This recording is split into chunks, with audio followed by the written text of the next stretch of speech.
In the heart of Vermont, an unsettling mystery has lingered for almost 2 decades. That's both baffled investigators and haunted the community. An independent, headstrong teenager vanishes without a trace in the middle of March 2004, coming back from her evening shift at work. Her green sedan was found abandoned, the rear end backed up into a dilapidated barn, and there are scattered belongings situated around the area. Several days without being reported missing, and the miscommunication between the police and her parents muddied the waters even further. Despite extensive searches and acting on extreme tips, her disappearance still remains unsolved. Theories have run wild from abduction to voluntary disappearance, with the police even calling the crime scene very well staged. This is the disappearance of Brianna Maitland. Hi, I'm Oricat and welcome to my channel. I deliver cases to you in the dramatisation format, so if that's something you enjoy, you'll be happy to know we upload once a week. As always, my aim is to give a voice to the victims and remember them as they were.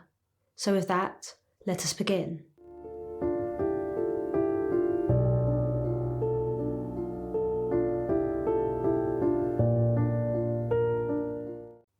Brianna Maitland was born on the 8th of October 1986 in Burlington, Vermont, though she was actually raised in East Franklin, Vermont.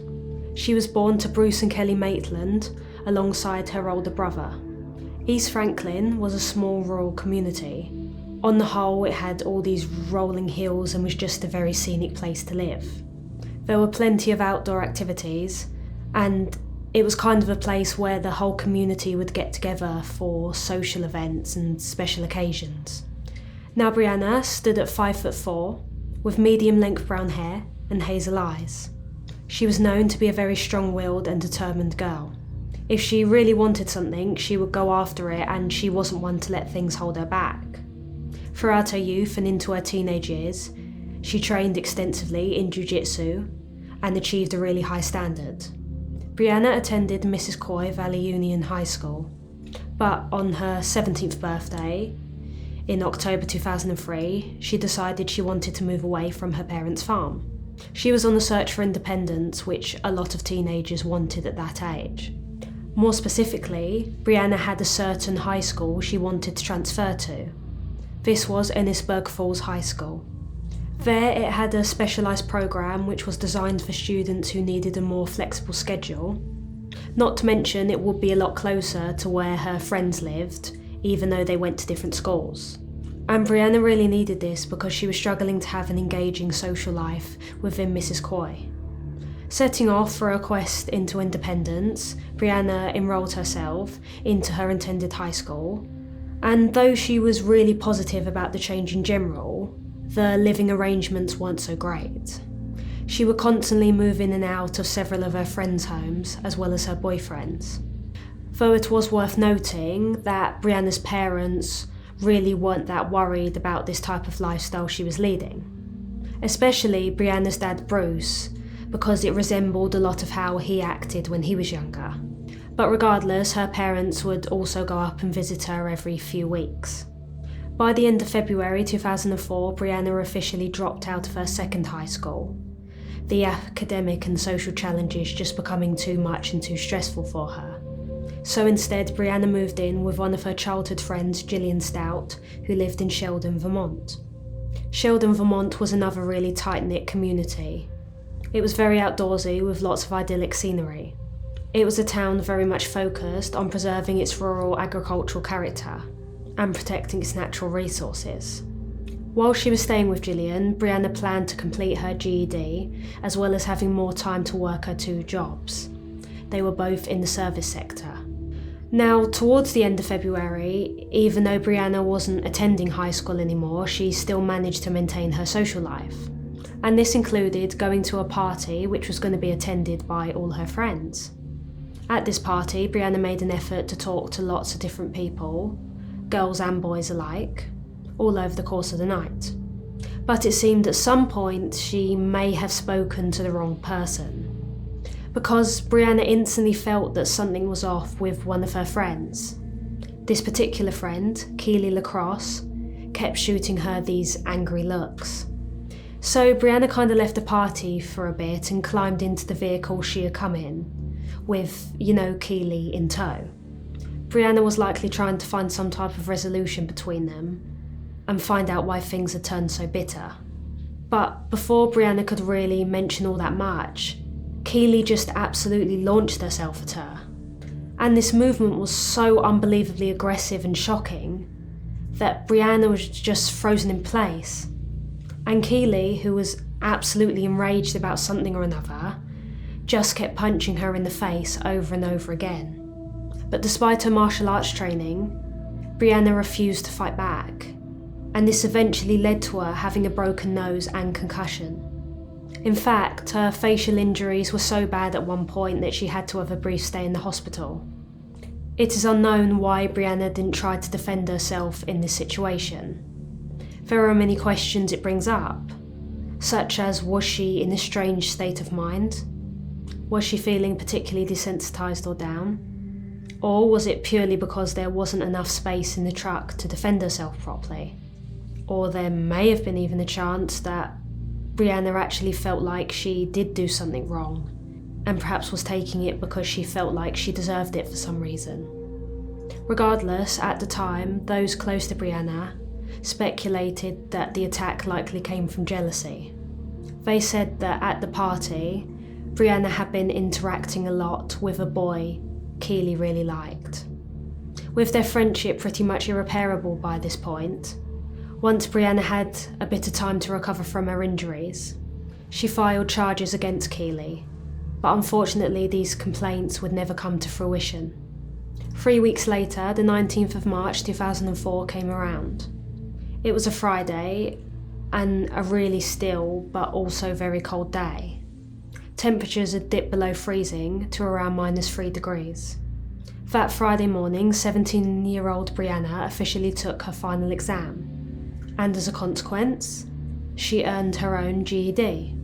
And this was a really momentous moment for Brianna because she had never really vibed with high school, yet this was something she had persisted with and done on her own and saw it through.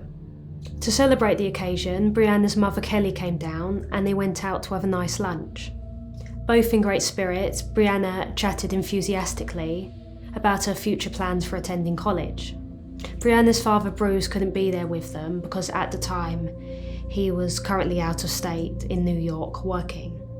After lunch, Kelly and Brianna decided to spend the rest of the afternoon shopping and completing some errands. Whilst they were in the grocery store browsing at the selections, Kelly started to notice that Brianna was looking really preoccupied. She was constantly staring out of the shop window like she was looking for something. And when Kelly asked Brianna about this, she just turned to her mother and said that she had to deal with something and she would be back shortly. So Kelly, though concerned for her daughter, finished up her purchase and made her way to the parking lot. True to her word, Brianna did meet up with her mother back at the car. But when Brianna arrived back, that's when Kelly noticed this really massive change in her behaviour. They had been having such a nice time together, but now Brianna looked visibly agitated and shaken. She kept looking over her shoulder and Kelly thought that something really must have upset or spooked her. Of course, as her mother, Kelly was really curious to know what was going on. But Brianna really didn't give anything away. She just became very short-tempered and closed off. She told her mother she just wanted to go back home and prepare for her upcoming work shift in the evening. Kelly suspected that this might have all had something to do with Brianna's friends, but regardless, she dropped Brianna back at Gillian Stout's house between 3:30 p.m. to 4 p.m. This would be the last time Kelly would ever see her daughter. Fully dressed for her work shift that night later, in the Black Lantern Inn, Brianna decided she needed to do one final thing before she left. Consequently, Brianna wrote a note addressing Gillian, saying that after she finished her work shift, she would be returning back.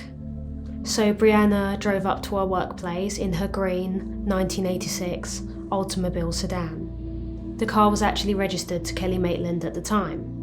The Black Lantern Inn was situated in Montgomery, Vermont, so it wasn't too far away from the Canadian border.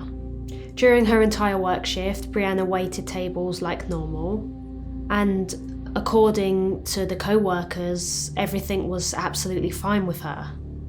So they managed to get through the evening with minimal trouble, but at around 11:20 p.m, Brianna clocked out of her shift.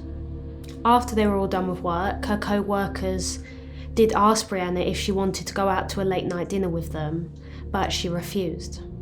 And this wasn't out of anxiety or something else, she simply told them that she wanted to get back home and rest up, considering she had her second job, waitressing at St Albans, the next day. As far as Brianna's co-workers were aware, Brianna got into her vehicle untroubled, and there was no one around her car at the time she left. The next day, on the 20th of March, in the early afternoon, the local police got a call that there was an abandoned vehicle along Route 118 in Richford, Vermont. So a Vermont State Police trooper was dispatched and drove their way up to the abandoned farmhouse. The location was known locally as the Old Dutch Burn Barn. Once the police officer got there and took in the whole scene, they saw that the siding of the building was completely breached by the rear end of a sedan. A piece of plywood that had been covering up one of the building's boarded up windows was seen laying on the trunk of the car. Looking into the car, the officer saw that there were 2 paychecks on the front seat. Not to mention, the car was unlocked. Scattered around the car was loose change, a water bottle, and an unsmoked cigarette. Originally, the officer just presumed that the car had been abandoned and crashed by a drunk driver. This was because it was steered right into the building, and all the belongings were still inside. A towing company was called and took the green car to the local garage. Now, going back to Brianna and her situation, to understand what actually happened, we have to go back to her childhood friend, Gillian Stout. Gillian saw the note that Brianna had left on the Friday, and she acknowledged it, but in the whole scheme of things it didn't really matter, because Gillian was going away for the weekend anyway. But when Gillian came back on the Monday, on the 22nd of March, she realised that the note Brianna had left was untouched, and there were no signs in the house that Brianna had ever come back after leaving for work. Determined not to panic just yet, Gillian presumed that because Brianna's work shift ended late into Friday night, she might just be staying somewhere else. Remember, this absolutely did coincide with Brianna's behaviour in the past, to move about from location to location. In fact, Gillian thought that there was a fair chance that Brianna might have decided to take an impromptu trip to see her parents and just celebrate that she'd got her GED with them over the weekend. But another day went by and Brianna didn't return. Therefore, this time Gillian actually did try to get into contact with Brianna, but she didn't pick up. Gillian then got into contact with Brianna's mother and updated her on the situation. Of course, Kelly Maitland was absolutely consumed with panic when she heard the news, because if Brianna had last been seen on the Friday, that meant that she had been missing for several days. So Kelly began calling various people to see if she could track down Brianna. This included all her friends and her employer. None of them could shed light on the situation. At this point, Kelly was still unaware that the green sedan had been found, and instead went ahead with filing a missing persons report.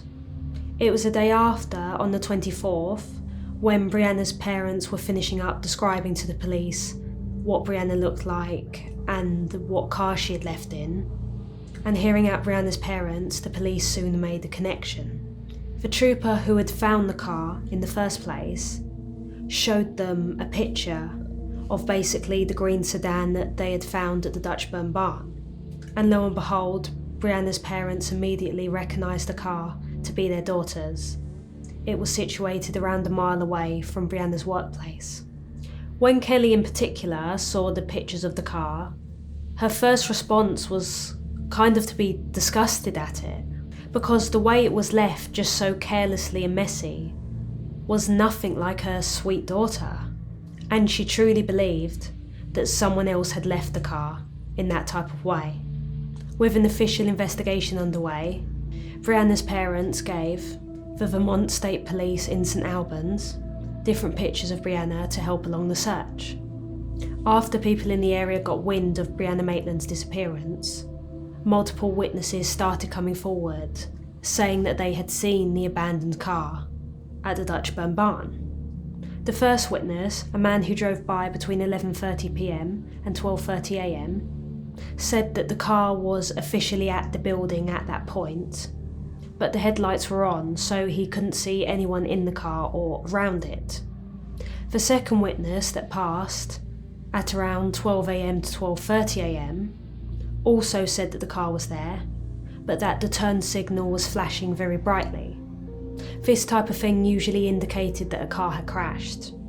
Then at 4 a.m, perhaps the most interesting witness sighting of them all came from a former boyfriend of Brianna's who just happened to be driving down that road at the time. He had originally spent the night at a party over the Canadian border.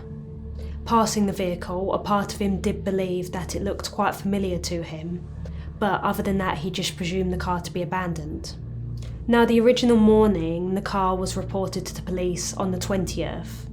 A lot of passerbys did have full view and full access to it. A lot of them thought that the site looked strange, therefore they parked up, got out of their cars and took pictures of it. The photos would eventually be released, and one of the photographers, who had taken some pictures of the car and the surrounding area, backed up everything the police had said had been around the car, but also said that there had been some type of bracelet/necklace that had also been lying on the ground that the police didn't mention. You see, the police never officially took photos themselves, and they never had a proper search of the car, because at the time when it was discovered they just didn't see it as an actual crime scene. The Vermont State Police, who were the ones heading Brianna's investigation for the first few months after her disappearance, were sceptical foul play was involved. They considered the possibility that Brianna was a runaway. They didn't have anything other than witness reports, so they believed that could be the only possible conclusion. The area surrounding the barn was searched by officers and police dogs. A potential item of interest with DNA was found and entered into the database, but the item was never disclosed to the public. In the week following Brianna's disappearance, the Vermont State Police received an anonymous tip, claiming that Brianna was being held against her will in a house over in Berkshire. This was about a 13-minute drive from her workplace. On the 30th of March 2004, Brianna's vehicle was processed by the State Crime Laboratory for evidence. Upon the car's return to the Maitland family, Bruce did notice that his daughter's ATM card, glasses, contact lenses case, and migraine medication had all been left inside. After this, it was officially confirmed by the police that foul play was indeed involved in Brianna's disappearance.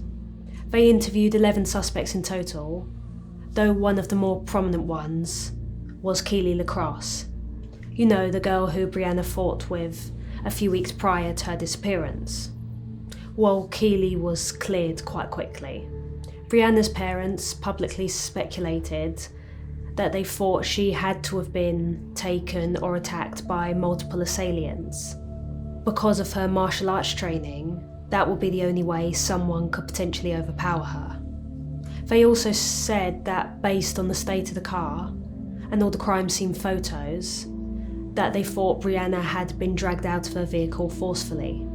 Because the doors were open and the headlights were on and all her belongings were scattered, Brianna's parents also speculated that the perpetrators could be acquaintances of Brianna. Still, in 2004, the police received a statement to back up the original tip in Berkshire. This was from an anonymous older female, though the female was later revealed to be a woman called Debbie Gorton. Debbie said that her sister, Ellen Deschamps, who was associates with two men called Ramon Ryans and Nathaniel Jackson, overheard them confess to murdering Brianna a week after her disappearance. Ryans and Jackson were originally implicated in Brianna's disappearance, with a signed affidavit containing graphic allegations. The allegations claimed that Ryans murdered Brianna over money she had lent him to purchase crack, and that her body had been temporarily stored in the basement of a recently incarcerated local woman's home. Brianna's body was then allegedly dismembered with a table saw and then disposed of at a pig farm. It is worth noting, law enforcement were unable to corroborate these claims. Upon interviewing Brianna's close friends, law enforcement were informed that Brianna potentially had been experimenting with hard drugs in the past, such as crack cocaine. Funny enough, she was also an acquaintance of both Ryans and Jackson. Her dealer was known to be someone called the Joker, but the police didn't know who that was. At the time, Ryans and Jackson were two known drug dealers from New York. Their rented house was raided by police on the 15th of April 2004. Various drug paraphernalia was discovered inside, as well as copious amounts of cocaine and marijuana, but there was no sign of Brianna. There was some speculation that the disappearance of Maura Murray, a month before, might be related to Brianna's disappearance. Maura Murray was a college student from Massachusetts who disappeared around 90 miles from where Brianna's car was found, though it didn't take long for law enforcement to state that these two cases officially weren't linked.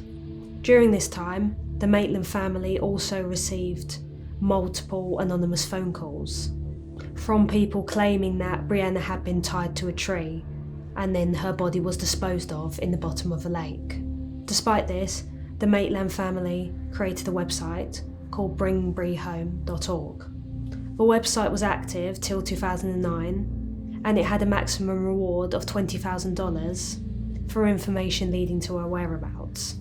2 years later, in 2006, security footage from Caesars Casino in Atlantic City started floating about. This footage showed a woman resembling Brianna sitting at a poker table, though the police never verified this actual woman. Then, in 2007, flyers provided by the FBI stated that the scene Brianna's car was discovered at may very well have been staged to look like an accident. 5 years later, in 2012, law enforcement investigated a potential connection between Brianna's disappearance and the serial killer Israel Keyes. Israel Keyes committed numerous rapes and murders in Alaska, Oregon and Washington, as well as Vermont and New York, where he owned a property in Constable, though the FBI soon ruled out Keyes' potential involvement in Brianna's disappearance. In December 2012, when Keyes died by suicide in Anchorage, Alaska. In March 2016, on the case's 12th anniversary, investigators revealed to a local television station that they had obtained a DNA sample from Brianna's car. The results of the DNA tests weren't made public. Though, 4 months later, in July, the old Dutchman barn, where Brianna's car had been found, was burned down. An article published in the Burlington Free Press in March 2017 reported that the $20,000 reward still remained available. But in June, however, it was reported that the reward money would be due to expire in the month. As always, towards the end of my cold case videos, we go into theories. Though none of these theories should be treated as fact because all we can really do is speculate. The first theory is that it was foul play or abduction. Now, Brianna did hang out in a social circle filled with many different people from many different backgrounds. They kind of valued independence like her, but also a lot of them were quite wild and lived on the edge. In particular, quite a few of them had minor criminal backgrounds. So this opened up quite a few potential suspects for the police. One of these suspects, which I think is more prevalent than the others, is Keely LaCrosse, even though she was cleared. Because there had to be a reason Brianna didn't defend herself against Keely, despite knowing martial arts. Was she scared of the girl for whatever reason? Had Keely threatened her? Was that why Brianna was so anxious when she went out shopping with her mother?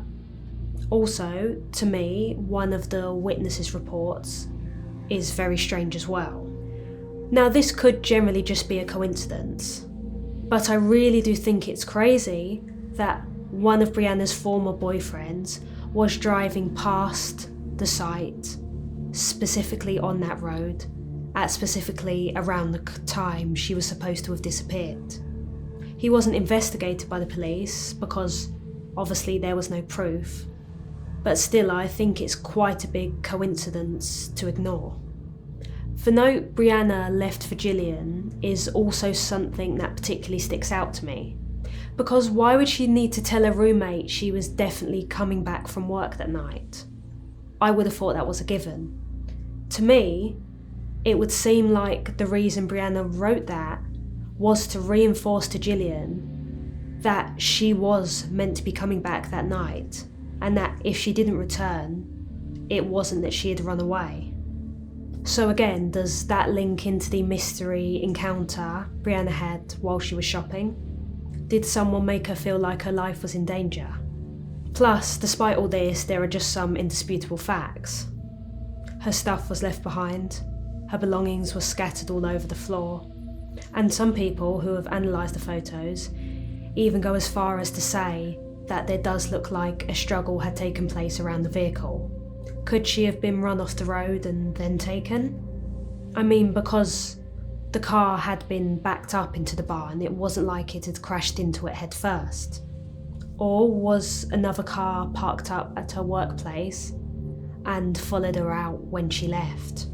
And then, because of her martial arts background, the person would either have to be someone she knew and hesitated against, multiple individuals to fend off, or the perpetrator was armed. The second theory is the least likely theory in my opinion, and that is that it was voluntary disappearance. In truth, this theory is only valid if we happen to believe that Brianna was in a questionable state of mind around the time she went missing. You know, it is clear she had many on and off struggles with her peers, considering she changed high schools and then eventually dropped out. Not to mention, she didn't even defend herself against her friend, when she easily could have. But still, it is a very strange location to abandon your car if you wanted to stage a disappearance.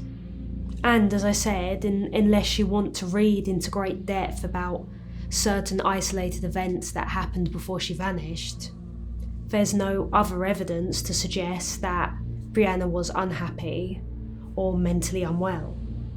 The third theory, and in my opinion the most likely, is that she was involved in some type of drug-related incident. I mean, she had acquaintances in that type of business, as well as dabbling in crack cocaine herself. I also think that it was strange that 2 of her paychecks were randomly sitting there on the front seat. Remember, Brianna's friends did say that her drug dealer was someone called the Joker. Is it possible this was the person she saw in the shopping mall? Did they want money? And more importantly, did Brianna decide to meet them there of her own volition? And then from that point on, did things escalate? Was she pulled out of the car? Could a gun have been pulled on her? Plus, the Dutchburn barn is a very remote and very specific location. Not to mention there were no skid marks on the ground to suggest that she had swerved off and crashed by losing control of the vehicle. But then again, if her disappearance is due to someone in the drug circle, then I would have thought it would make the perpetrators easier to track down, because they would likely already be repeat offenders.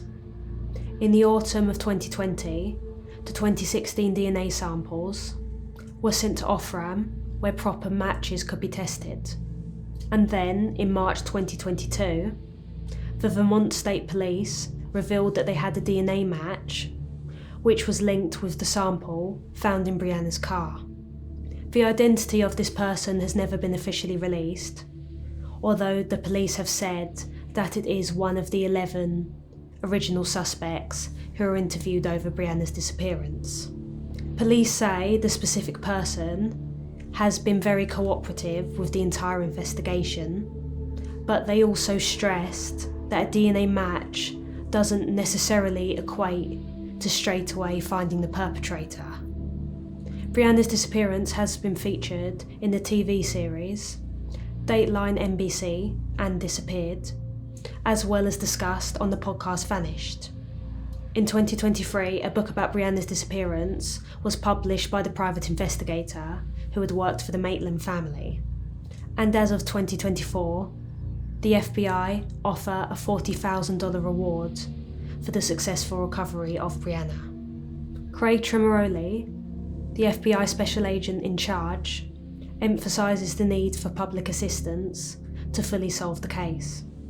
Though Brianna's disappearance was truly tragic and unexpected for her friends and family alike, it hasn't stopped her family from moving forward and helping others who have found themselves in their situation. There's Brianna there again. Bruce Maitland sifting through family photo albums. She was a character, witty and generally very happy. He's told this story over and over. It's a lot of sadness. But he's hoping that by keeping the story of his daughter Brianna's disappearance alive, they can find her. In some ways it seems like it just happened, and some days it's like it's been a long time. Bruce Maitland, in particular, became the founder and the president of Investigations for the Missing. The website to that can be found in the link in the description. If anyone out there has any further information on the disappearance of Brianna Maitland, they are urged to call 802-524-5993. All I can say is that I desperately hope further DNA investigation leads to the recovery of Brianna and the prosecution of the perpetrators, because her family deserve to know what happened so they can finally gain some peace. No individual should be able to get away with something like this for this long. Thank you for watching. Comment down below what you think happened to Brianna.